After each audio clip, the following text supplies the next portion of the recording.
All right, it's just after 1:30. I will call the Transportation Standing Committee meeting to order. I am Sean Cleary, Councillor for District 9, Halifax West, Armdale. Take this opportunity to acknowledge that the Halifax Regional Municipality is located in Mi'kma'ki, the ancestral and the traditional and unceded lands of the Mi'kmaq people. The municipality acknowledges the peace and friendship treaties signed in this territory and recognizes that we are all treaty people with all the obligations and privileges that come with that. All right, so I am going to turn the meeting over to our legislative assistant, who will conduct the election for the real chair of this committee. Ms. Clerk. Want me to ask? No, you gotta go. I gotta go down now? Okay. That was really quick.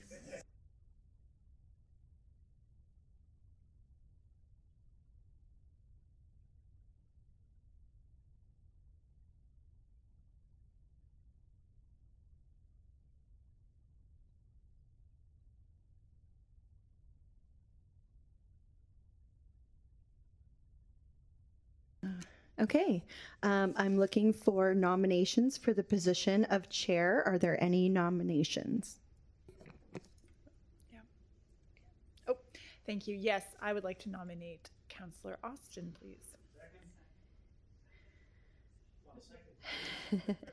Are there any other nominations? Oh, Councillor Austin, would you accept the nomination?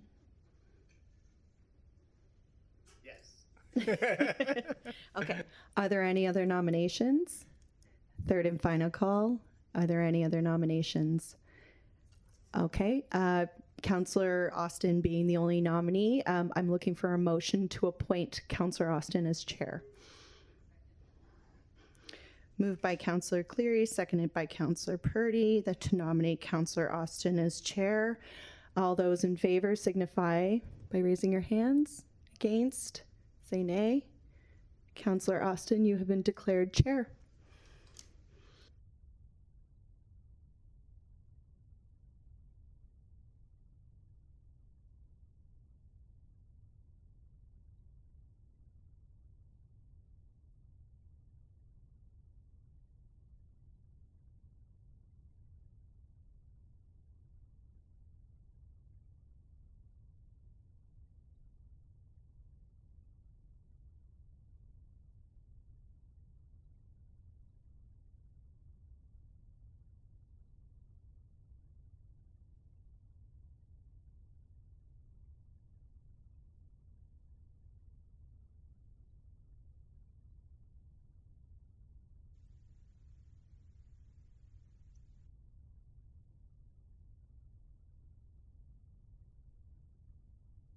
So next up, we'll be looking for an election for vice chair. So if there are any nominations,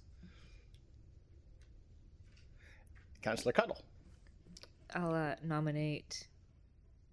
Well, what I've got a few here. Councillor Purdy. Should we have or Councillor Morris? Now I'm like confused. Who is?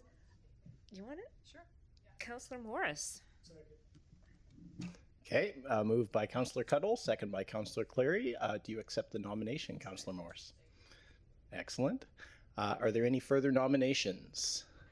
Are there any further nominations? Third and final call. Any further nominations?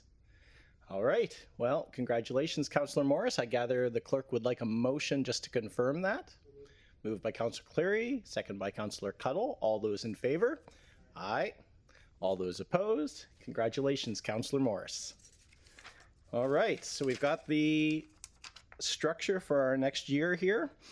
Approval of the minutes from August 29th. Someone like Councillor Cleary moving the minutes, second by Councillor Morris. Any discussion? None? Okay, all those in favor? Aye. Minutes are done. Approval of the additions and deletions. Ms. Clerk. There are no additions and deletions from the clerk's office. We've moved the order of business. Is there a second? Second by Councillor Purdy. All those in favor? Aye. That's carried. So we've got our order of business. We have no deferred business. Are there any conflicts of interest to declare today? Seeing none. Motions of reconsideration, none. Motions of rescission, none. We have no deferred business. There are no tabled matters. Ms. Clerk, correspondence, petitions, and delegations. So there's been no correspondence received from the clerk's office for any of the agenda items. However, I did want to note that there have been handouts in relation to the public participation portion, just to provide that clarity. And the clerk's office has not received any petitions. Thank you. Any petitions from members of council? Seeing none. So that moves us on to 11, public participation. I understand we have two registered speakers to speak to us today, so I gather we're just going to go through the list, Ms. Clerk. All right, so Martin Williams is the first one on the list. You can come forward, Mr. Williams. I think you're probably pretty familiar with our format here, so you'll have 5 minutes.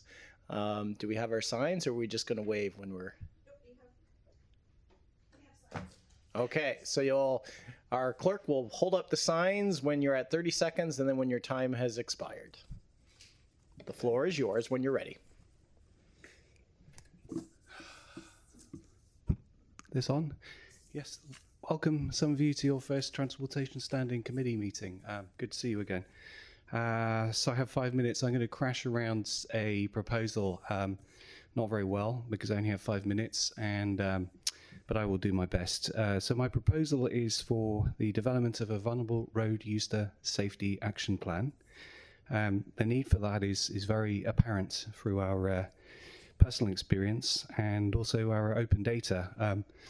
We're a little ahead on the open data analysis to staff who were due to present their road safety reports for 2023, I think, in this session. It's been delayed. So we're seeing, but their staff have always been excellent with their instant data reporting, and they're noting that vulnerable road users experience fatal injury collisions at intersections. About 70% of them are there.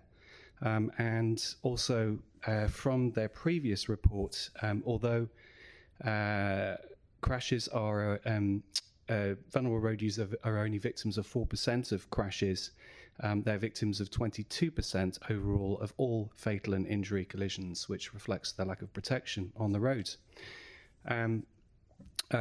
The data shows, this year's data shows that things are worsening considerably for cyclists this year and also for pedestrians. Likewise, in 2023, when that report comes out, you'll see that pedestrian injury crashes have worsened again. So clearly there is a gap in what we're doing. The Integrated Mobility Plan is looking at achieving that modal shift, getting people out of their cars. But unfortunately, the underlying safety that we need to do that is not present. And it is perhaps because we're focused on some bigger single site projects, some road redesign projects, which take years and are often extremely expensive, that we're not delivering on the grounds. So the Vulnerable Road User Safety Action Plan would have a different approach. Instead of thinking about commuters, it would look at those road users that are traditionally completely neglected. You know, for example, the senior that was on the bus with me coming down here with the shopping trolley, mobility scooter users, wheelchair users, perhaps seniors generally, and especially children as well, who we know walk and cycle to school a lot more. And it would bring into focus their needs, and it would look at some inexpensive interventions and tactical deployments that can support their safety. And we would use our incident data to really define where those interventions should be. So for example, looking down here at the pedestrian incident data, I can see there's a strong sort of a triangle of concentration of pedestrian incidents between here up to the top of Spring Garden and Roby and down to the waterfront. So we could have things like tactical bump outs, raised intersections. We could have bike parking around intersections, very simple deployments that prevent the parking next to intersections we see, raised crosswalks. We could have things like that rather than redesigns, and we could accompany that with a 40 kilometer an hour speed limits and see what impact that has. Likewise, along Joe Howe, Lacewood, Dutch Village Road, Quinpool, We could look at doing some tactical interventions there to improve safety. And hopefully that would transform our road safety budget so that those interventions become the key part of that budget instead of residential traffic calming, which we know doesn't shift the needle on road safety. Likewise, our road capitalization budget for the next year, I understand from the young man behind me, will be 63 million next year. But how much of that is really putting in the same as what we've got already? So instead of swapping 4 lanes for 3-lane road diets, are we just putting in the same that has caused the problems before? So can we spend that money and get more for it and achieve safer streets by redistributing road space on the key arterials and collectors where there is most harm?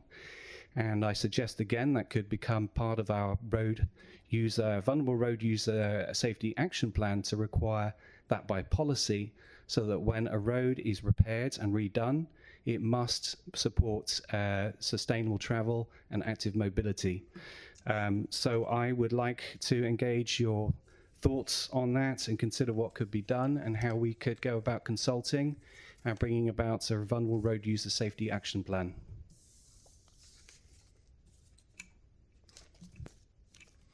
Thank you, Mr. Williams, for your presentation today. Public participation, we don't get into a back and forth, but if anyone on council wants to follow up after, you're of course welcome to do that. I think everyone knows how to get a hold of you. Thank you. Next on our list, and I'm going to, this is on Zoom, isn't it, Ms. Clerk? Are they keyed up to go? So just wanted to flag, we are having some technical difficulties with YouTube at the moment. It is something that we're working on the back end. We do have an audio recording that the general public will be able to access after the fact, but just wanted to flag that for you. And yes, our second speaker is available by Zoom. Okay, well, let's go to them, and they can correct me on if I screw up this pronunciation. Humayara Tasnim. Maybe I'm in the ballpark. We'll see. No, that's right, Humaira. Oh, excellent. Welcome. Hello. Can you guys see me properly?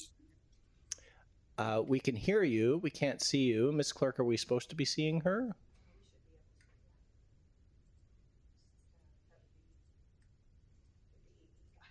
Okay, we're just going to give the AV folks a second here to see if they can bring you up. Okay.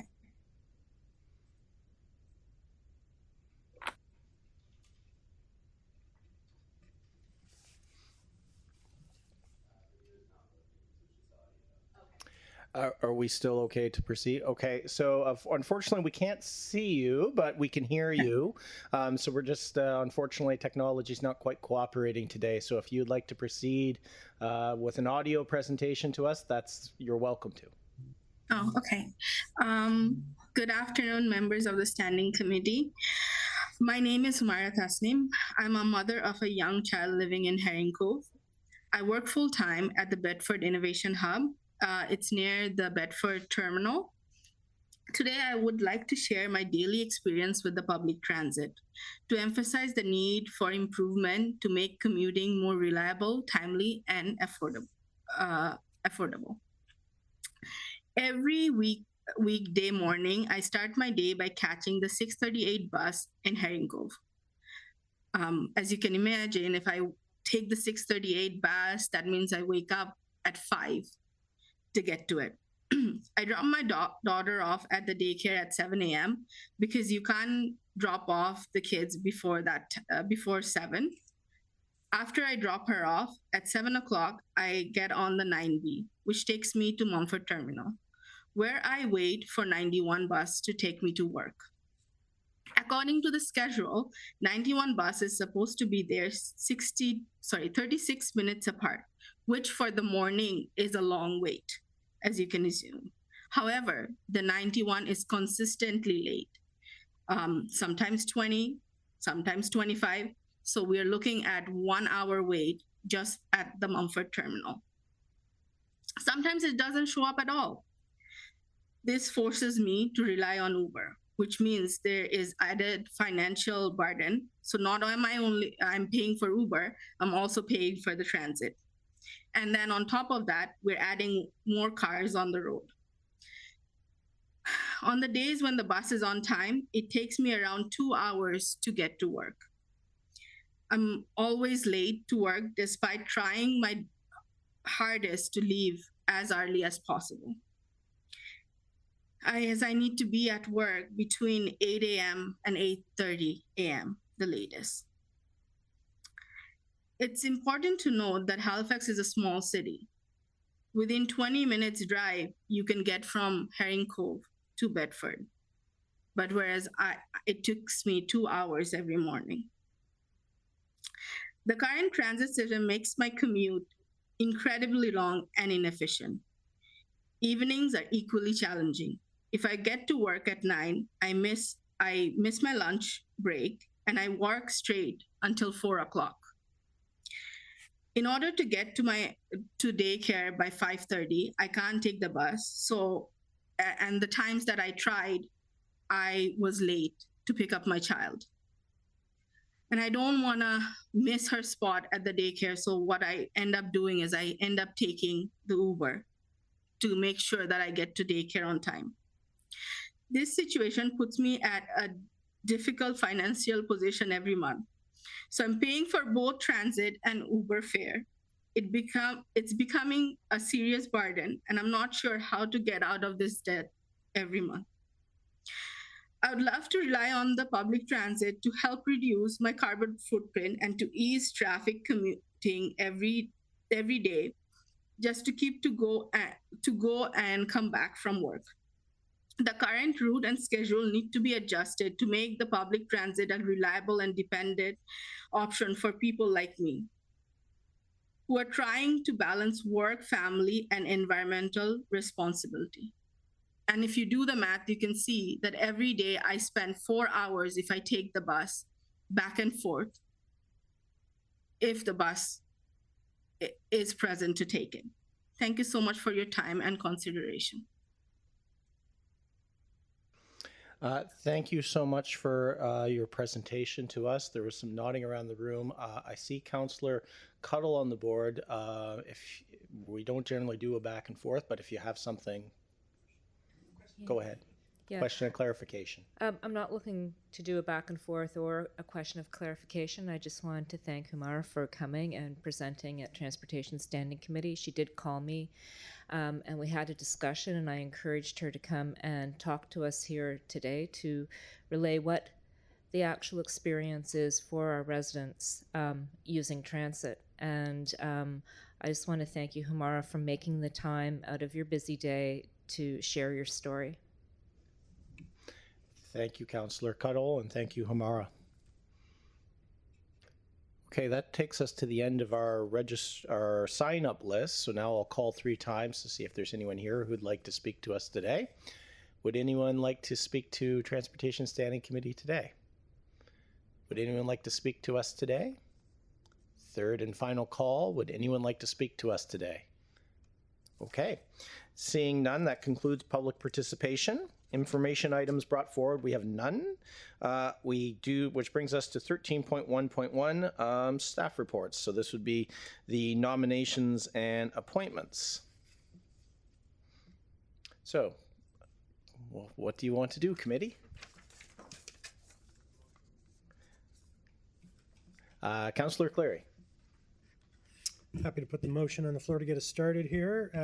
I move that the Transportation Standing Committee 1 nominate 1 councillor from the members of Transportation Standing Committee for appointment by Halifax Regional Council to serve on the Canadian Urban Transit Association for a term to November 2026, and 2, appoint 1 councillor from the members of Transportation Standing Committee to serve on the Executive Standing Committee for a term to November 2026. Thank you. Should we second it at this point, Ms. Clerk? Okay. Second by Councillor Morris.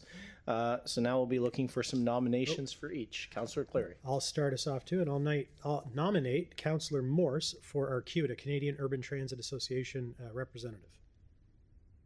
Okay, Councillor Morse, is there a second for that? Second by Councillor Young. Do you accept the nomination? Awesome. Okay. Councillor Cuddle. And I would like to nominate Councillor Purdy for the CUDA. Thank you. What's the acronym? CUDA term position. Thank you. Thank you, Councillor. Do we have a second for that? Second by Councillor Cleary.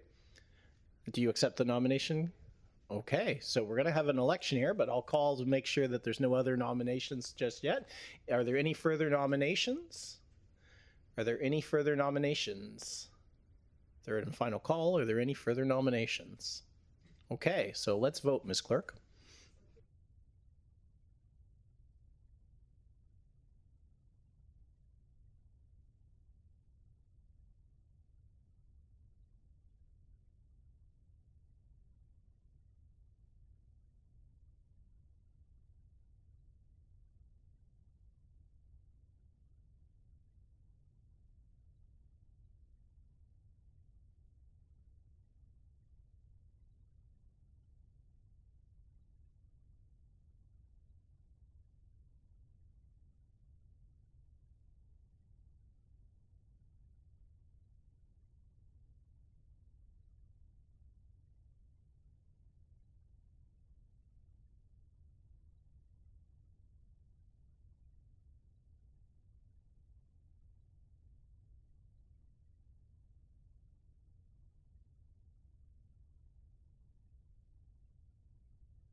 Councillor Morse. Congratulations, Councillor Morris, and thank you, Councillor Purdy, for offering your services to us. All right, so we now need to appoint someone to go serve on Executive Standing Committee. Councillor Cleary. Thank you, Mr. Chair. As is generally tradition, but doesn't have to be, the chair of committees typically serves on executive. So if you're available and amenable, I would nominate you to be our executive representative. Do we? There we go. Second by Councillor Purdy. I would accept the nomination, but I'm also on 2 committees already, and I'm happy to serve on it. But if somebody else wants to have an opportunity at executive, I'm also open to that if there's an interest from somebody. So I'll throw it out to Councillor Cuddle.